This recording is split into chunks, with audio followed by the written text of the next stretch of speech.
nazomdaela meni pilebudisa mundu betikaki. Nazalaki na motema pasi, bandeko balobaki mabe, balingaki kolongola ngai, kasi Yesu azalaki wana.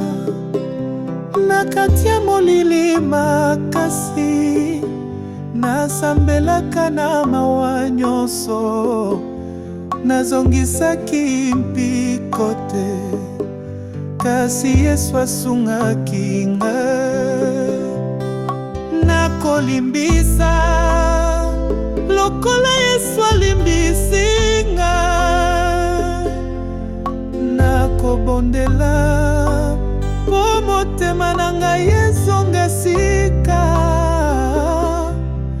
Lola efungwami, mawa esili, ngai mwana Nzambe napesi bolingo. Nazwaki mpasi mingi na bomoi, nazalaki koloba te, kasi nalelaka, nalingaki kobundanga moko, kasi Nzambe alobaki tikelanga bitumba. Bayebisi ngai okokufa na soni, kasi Nzambe asalaki eloko ya kokamwa. Na miso ya bato nazalaki zero, na miso ya Nzambe nazali ya motuya. Nakolimbisa lokola Yesu alimbisi ngai, nakobondela po motema na ngai ezonga sika.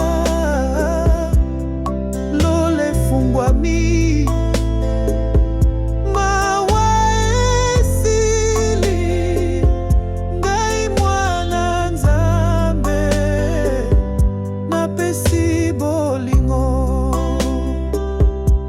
Lingambo na ngai ezali na Yesu, azalaki te mabe, kasi akufelaki ngai.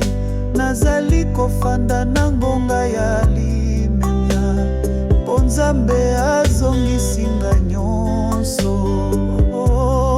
Nakolimbisa ngai moko, nabimisaka motema, napesi nyonso epai ya Yesu.